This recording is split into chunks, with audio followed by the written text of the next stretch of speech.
नमस्कार, आप देख रहे हैं आज तक। आपके साथ मैं हूं अंजना ओम कश्यप। यूपी में बीजेपी ने चुनाव का मास्टर प्लान तैयार कर लिया है। शंखनाद में आपका स्वागत है। अब इस प्लान में 4 फॉर्मूले बने हैं। क्या है बीजेपी का प्लान, आपको बताएंगे।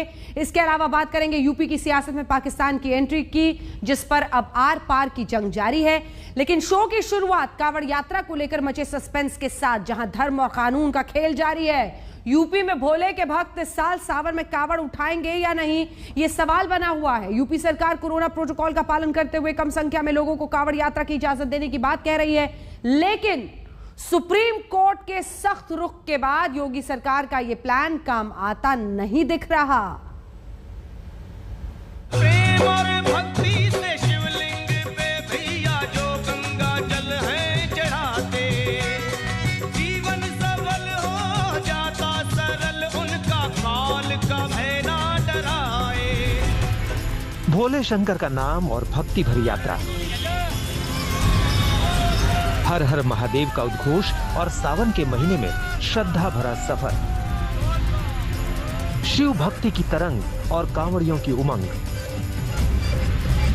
कांवड़ यात्रा की ये तस्वीरें कोरोना काल के पहले की, लेकिन महामारी का संकट इस साल भी कांवड़ यात्रा में अवरोध बनता दिख रहा है। यूपी में कांवड़ यात्रा की इजाजत देने को लेकर सुप्रीम कोर्ट में अहम सुनवाई हुई, जिसमें शीर्ष अदालत ने यूपी सरकार से फैसले पर फिर से विचार करने को कहा, ताकि उसे कोई आदेश न देना पड़े।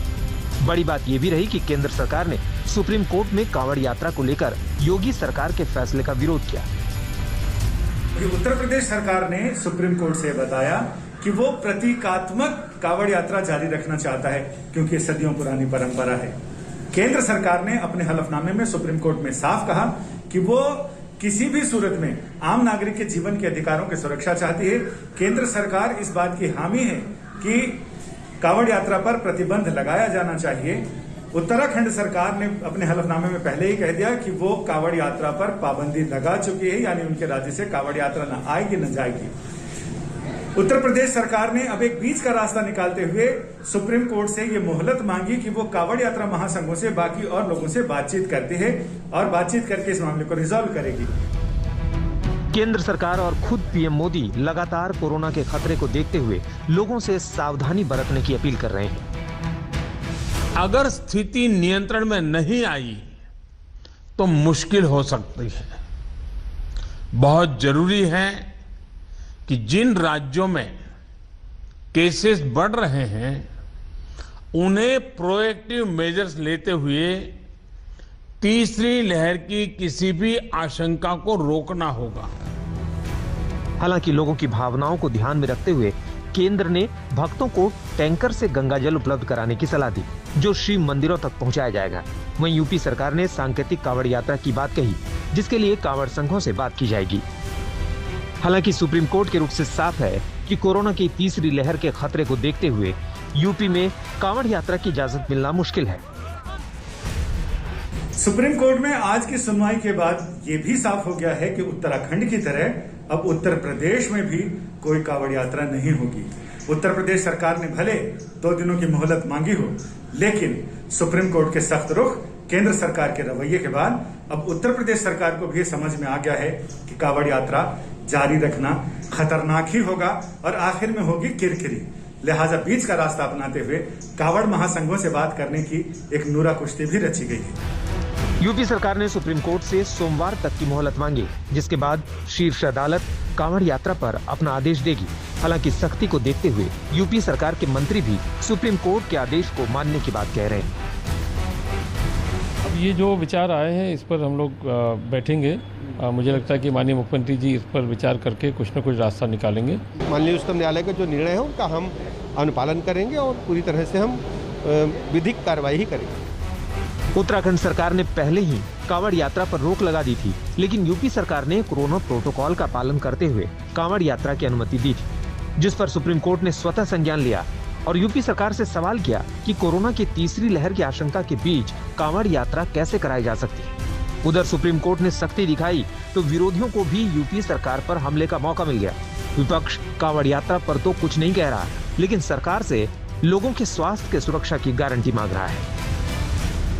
गंगा जल लेने लोग हरिद्वार जाते हैं, और उत्तर प्रदेश में आप कांवड़ शुरू कर रहे हैं, उत्तराखंड के लिए कानून व्यवस्था की स्थिति पैदा कर रहे हैं, तो ये क्या मामला है?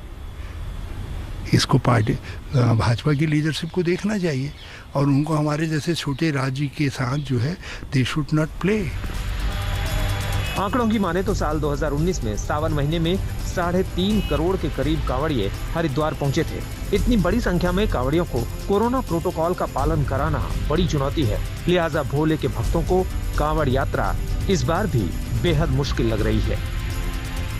दिल्ली से संजय शर्मा के साथ अभिषेक मिश्रा, लखनऊ, आज तक। सोमवार को तय होगा कि आखिर कांवड़ यात्रा पर क्या फैसला आने वाला है। धर्म के बाद अब बात कानून की, जिसे मुद्दा बनाकर योगी सरकार चुनावी मैदान पर उतरने वाली है। 2022 के लिए बीजेपी ने अपना पूरा खाका तैयार किया है, जिस पर आज मंथन हुआ।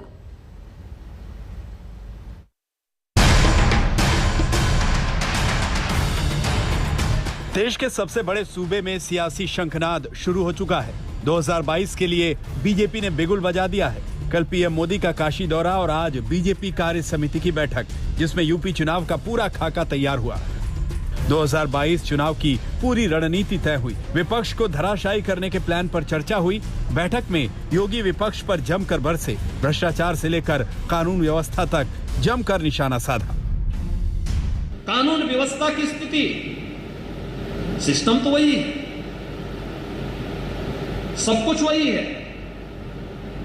सरकार में कुछ चेहरे बदले हैं, लेकिन उन चेहरों ने कुछ बदलाव करके दिखा दिया, और वो बदलाव किस रूप में है कि आज उत्तर प्रदेश की कानून व्यवस्था का लोहा पूरा देश मानता है और इस बात को पहचानता कि हाँ, उत्तर प्रदेश की स्थिति एक बेहतरीन कानून व्यवस्था के कानून का राज के रूप में है। कोरोना काल में शवों की सियासत हो या फिर इंतजामों को लेकर उठे सवाल, योगी ने इसे विपक्ष की साजिश बताया।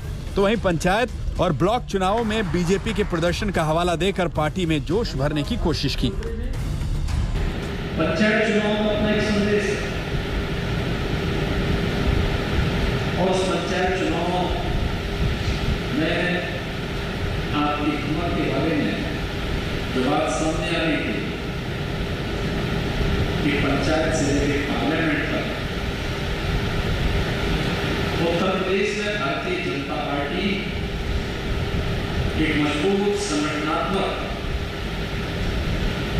पहचान का एक प्रदर्शन करता है। हम लोग 2022 के विधानसभा चुनाव के मुहाने पर खड़े हैं। स्वाभाविक रूप से मुद्दों का चयन और विरोधियों के द्वारा गुमराह करने के तमाम प्रकार के कुत्सित प्रयास, ये दोनों चल रहे होंगे। बैठक में आज जेपी नड्डा ने सुबह कार्यकर्ताओं में जोश भरा, तो वहीं योगी आदित्यनाथ की जमकर तारीफ की। नड्डा ने ऑस्ट्रेलिया में योगी आदित्यनाथ की चर्चा का जिक्र भी किया। मैं जब इंटरनेशनल फोरम्स में जाता था तो मैं कहता था, don't compare India with any country. कौन सी कंट्री की क्या कंट्रीज हैं? किसी की जनसंख्या 15 लाख, किसी की जनसंख्या 20 लाख, किसी की जनसंख्या 1 करोड़, किसी की जनसंख्या 2 करोड़, किसी की जनसंख्या 3 करोड़, और हम 1.3 बिलियन पीपल, 130 करोड़ का देश। जब हम ये संख्या बताते हैं दुनिया को और हम ये कहते हैं कि आपके यहां जो भी कार्यक्रम चल रहे हैं उन कार्यक्रमों में तो हमारे उत्तर प्रदेश में कानपुर और इलाहाबाद और लखनऊ की जनसंख्या ही उनके बराबर हो जाती है। इस बात को समझना चाहिए। इस कार्य समिति की बैठक में कई प्रस्ताव भी रखे गए जो बीजेपी का चुनावी एजेंडा हो सकते हैं। पहले प्रस्ताव में कानून व्यवस्था को लेकर बात हुई। पिछली सरकारों में भ्रष्टाचार, जातिवाद और महिला सुरक्षा के मुद्दों पर योगी ने अच्छा काम किया है। योगी आदित्यनाथ के नेतृत्व में 4 साल में कानून व्यवस्था बेहतर हुई है, जिसे पार्टी आगामी चुनाव में जनता के बीच रखेगी। दूसरे प्रस्ताव में जिक्र किया गया कि कैसे कोरोना के सेकेंड वेव में योगी आदित्यनाथ ने जो कदम उठाए और क्राइसिस मैनेजमेंट किया, देश दुनिया में योगी मॉडल की तारीफ T3 फॉर्मूला सफल रहा। तीसरे प्रस्ताव में नवनिर्वाचित पंचायत प्रतिनिधियों को बधाई के साथ आने वाले समय में सम्मानित करने का निर्णय हुआ।